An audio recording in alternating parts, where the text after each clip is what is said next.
Welcome to a closer look at a quiet shift happening in San Bernardino, California. Once known as a place of growth and opportunity, this city now faces a more personal challenge: a rising number of people living without stable housing. In just 5 years, the number has grown by more than 20%. Behind that statistic are real lives: neighbors, workers, parents, each carrying a story of resilience and change. This reality isn't hidden. It's visible along sidewalks, in parks, and beneath freeway overpasses. Nearly 60% of those affected spend their nights in open public spaces, without walls, without locks, often without rest. But this story isn't just about numbers or tents. It's about people, and about the kind of community we choose to be. As usual, this is not a pessimistic warning, but a perspective reflecting various sources to help the community understand better and prepare proactively. Are you ready to explore the heartbreaking reality in San Bernardino? Let's start right now. San Bernardino, once known for strong communities and steady opportunity, is now facing a quieter challenge, one that's become harder to ignore. Over the past 5 years, the number of residents living without stable housing has risen by more than 20%. It's not just a data point, it's a signal that something deeper is shifting, and that shift is being felt across neighborhoods, public spaces, and daily routines. There's no single reason behind the change, but many local families are feeling the pressure build. Rents in San Bernardino have increased by over 30%, even as wages in many industries have remained mostly flat. For households living paycheck to paycheck, including full-time workers, the math no longer works. Essentials like food, transportation, and medicine compete with rising housing costs. And for some, even a single unexpected expense can make all the difference. So it raises a simple, sobering question. If your paycheck no longer covers the basics, how long can stability last? According to recent estimates, about 60% of individuals experiencing homelessness in San Bernardino are unsheltered, living in public, open-air spaces. That means no locked doors, no guaranteed safety, and little access to basic facilities like clean water or restrooms. Beyond discomfort, it creates an ongoing sense of instability, the kind that gradually wears people down. And sleep right. I gotta make sure that I'm watching myself in my tent. Right. In areas near downtown and major transit corridors, the challenge becomes more concentrated. Nearly 40% of the city's unhoused population is located in or around these hubs. Why here? Because they offer visibility to services, support networks, and in some cases, to the hope of being noticed and helped. But that visibility comes with added complexity. Businesses nearby often express concern about declining foot traffic or shifting customer behavior. Residents sometimes feel unsure about how to navigate shared spaces. And outreach teams, from shelters to volunteer groups, face a growing demand with limited resources. City data suggests that only about half of those seeking a shelter bed on any given night are able to find one. The rest must find safety where they can, often in spaces never meant to serve that purpose. These conditions affect more than individuals. They touch systems we all rely on, from public health to community safety. In recent years, local agencies have noted a rise in preventable illnesses in areas with limited sanitation access. These aren't just statistics. They reflect areas where basic support has not kept pace with growing need.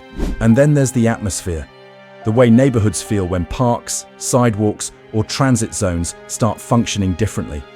Not necessarily worse, just changed. One local business association survey reported that 75% of nearby residents felt less secure in areas where visible homelessness had increased.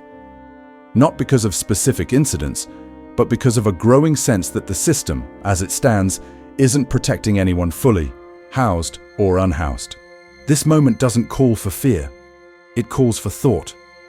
How can we uphold public well-being without losing sight of dignity? How do we make space for solutions that balance safety with support? Because whether we see it in our own neighborhood or not, the effects of this challenge reach us all. And the choices we make today, as individuals, as neighbors, as a city, shape what happens next. At the center of San Bernardino's housing challenge is something more complex than a shortage of shelter. It's the slow, often invisible erosion of long-term stability. Because behind every sidewalk mat or tent near a freeway on-ramp is a larger question. Why are more people try so hard to keep a place to live in the first place? Let's start with something basic: the cost of housing. Over the past 5 years, rents for a 2-bedroom apartment in San Bernardino have increased by nearly 25%, according to the California Housing Partnership. That may not seem extraordinary in some markets, but for residents already balancing tight budgets, it creates a significant shift. When rent climbs faster than wages, it doesn't just squeeze monthly finances, it quietly narrows the path to stability. One late paycheck, a surprise medical bill, fewer work hours. Each of these common life events can tip the balance. Industries like retail, hospitality, caregiving, and food service, all vital to the local economy, often provide part-time or hourly work. But pay from these roles hasn't kept up with the cost of living.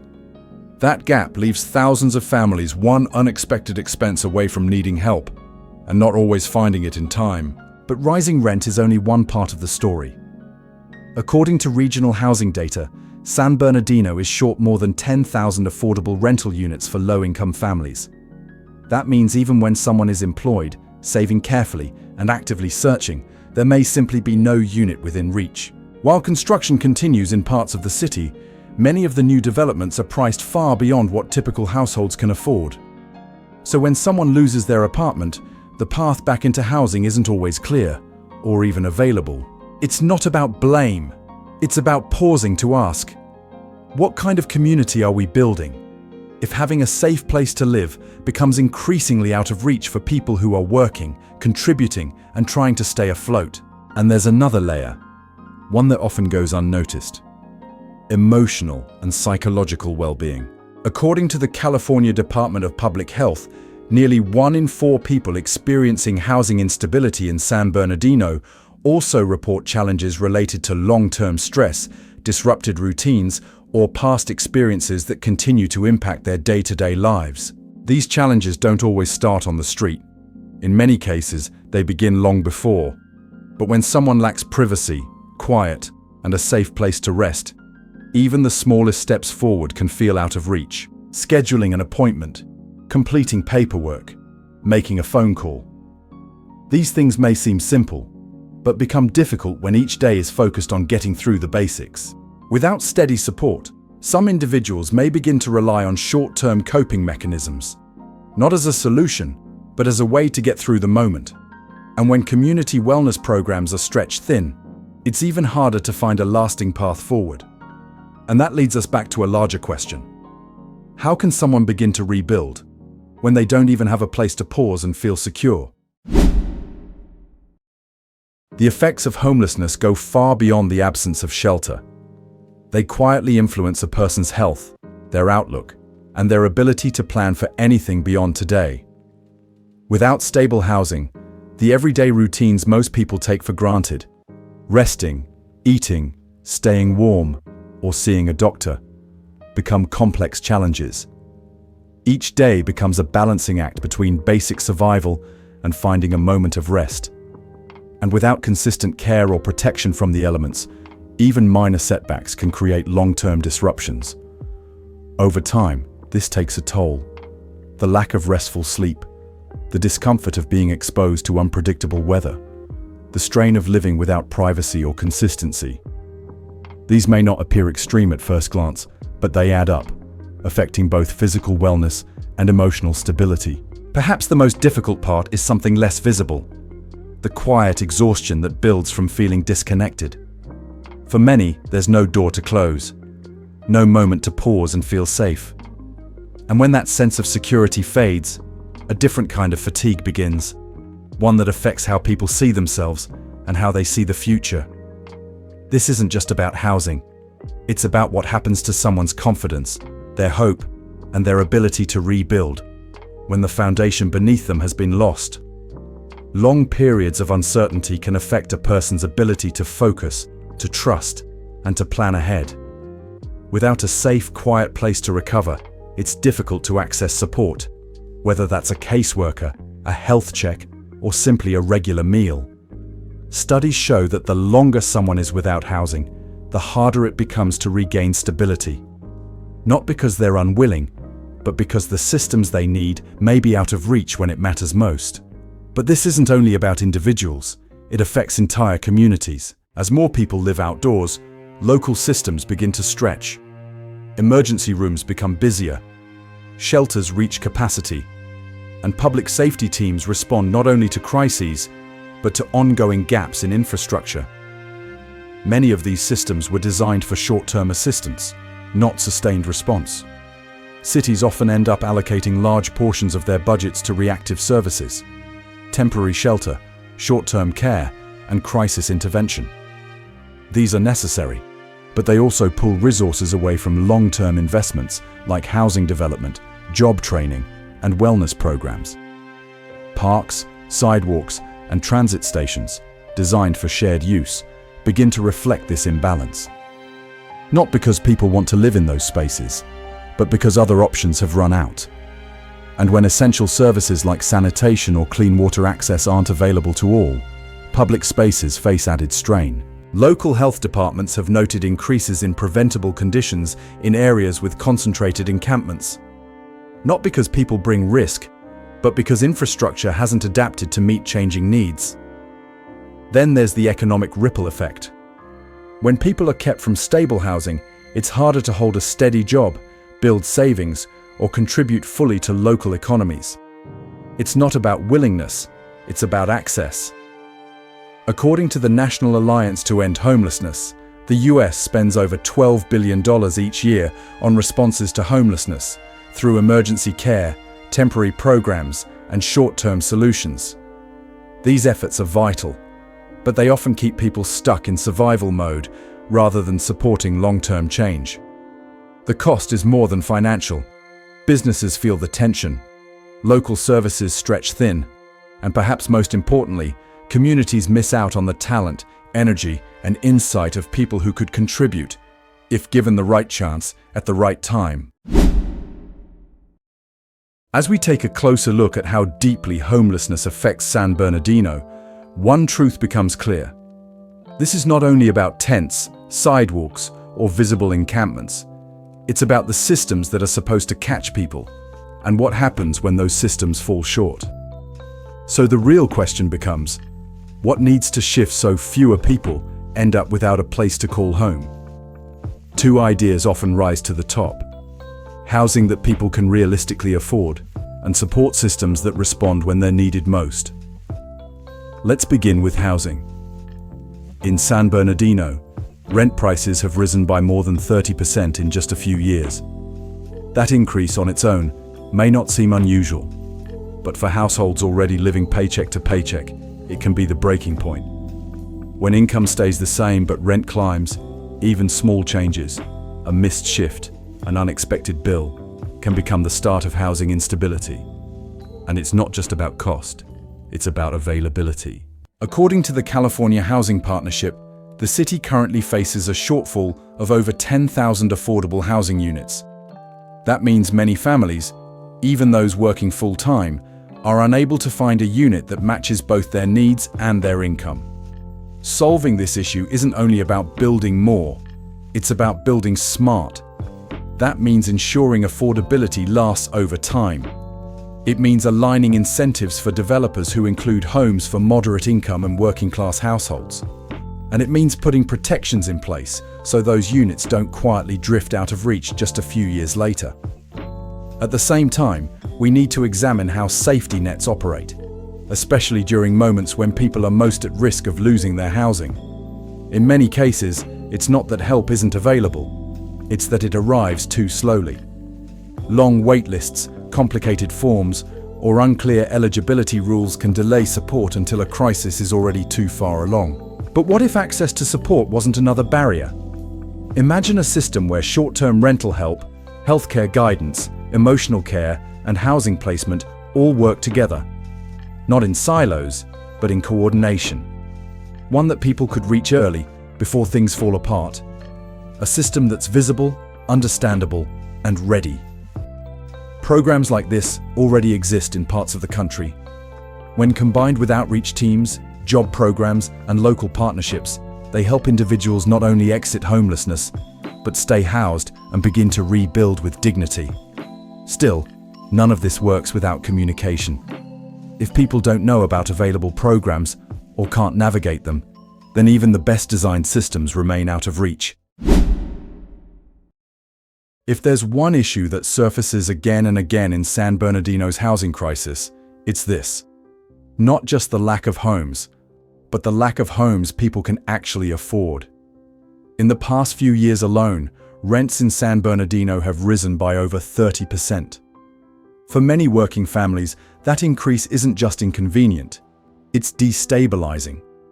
When monthly rent climbs faster than wages, families are forced into impossible choices. Groceries or rent, gas or electricity, medications or moving out. And the problem isn't just about personal budgeting, it's structural. The demand for affordable housing continues to grow, while the available supply falls behind. According to housing advocates, San Bernardino is short tens of thousands of units that are affordable for low to moderate income households. As more families fall behind, their options narrow. Some move in with extended family. Others turn to temporary arrangements. And too many find themselves with no safe, consistent place to stay. This shift touches more than just numbers. Because when housing becomes out of reach, stability becomes a luxury, one that not everyone can count on. So what can change? It's not only about building more homes, it's about building smarter. That includes encouraging developers to prioritize units that reflect what local workers can afford, not just luxury complexes. It means rethinking zoning regulations that may unintentionally limit flexible housing options. And it means creating homes near jobs, transit, and schools, so people can live close to where they already work and learn. But housing is only one part of the equation. Even the most affordable unit doesn't solve the crisis if the systems meant to support people are slow or hard to reach. Many residents facing housing insecurity don't lack motivation, they lack access. Application processes can be confusing. Wait lists are long, and when help arrives too late, it can feel like no help at all. Imagine something different, a system where support comes early, before a missed payment turns into a move-out notice, where rental assistance, healthcare, and job programs are clearly connected and easy to navigate. That kind of approach already exists in parts of the country. When communities invest in early outreach, clear communication, and people-first design, the difference shows, not just in housing numbers, but in lived experience. Yes, building homes matters, but building trust and building hope often begins long before the keys are handed over. And in a city like San Bernardino, perhaps that's one place worth looking closer. As we've seen, the homelessness crisis in San Bernardino isn't just about people living without shelter. It's about the systems meant to provide stability, and what happens when those systems don't reach people in time. There are approaches that communities across the country have tried. Not perfect solutions, but steps that offer insight. One of the most studied is called Housing First. Instead of requiring someone to meet certain conditions before receiving help, Housing First begins with the belief that everyone needs a stable home first, and that other support, like job services or healthcare, becomes far more effective once housing is secure. In cities that have implemented this model, data shows a decrease in long-term service costs and better outcomes for individuals. But it only works when combined with support systems, case managers, outreach teams, and services that don't require someone to already have stability in order to access it. And here's where the link to daily life becomes clear. If someone in your own family, your adult child, your sibling, a close friend, were suddenly out of work or hit by a medical emergency, how quickly could they get help? Would they know where to go? Would the system be ready before things spiraled? Many people living without housing today were once in the same place as anyone else, holding a job, paying rent, planning for the future. The difference wasn't effort, it was timing, access, and support. That's why prevention is just as important as response. When rental assistance or emergency cash support is available early, not weeks too late, People stay housed. Families stay together. Health doesn't decline because of missed appointments, and children don't have to change schools multiple times in a year. And the reality is, when fewer people are caught in survival mode, everyone benefits. Parks stay clean. Schools stay consistent. Local businesses thrive.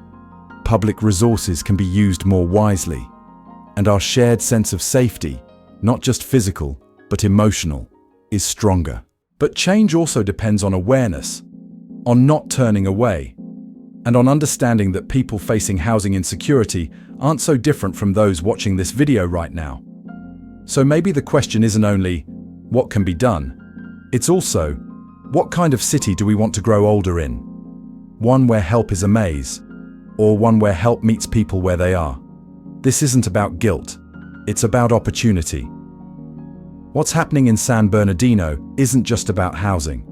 It's about how we respond when people lose their footing. The causes are complex, but so are the opportunities to make things better. It might start with affordable homes. It might grow through stronger support. But maybe the first step is asking, what kind of safety net would we want if it was someone we knew? Because when we build with care, not just concrete, we don't just create housing, we create hope.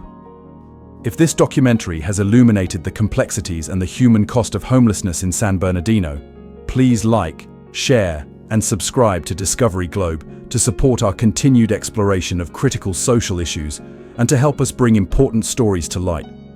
Thank you for watching. Please note, the information presented in this documentary provides a general overview based on publicly available data and expert analysis.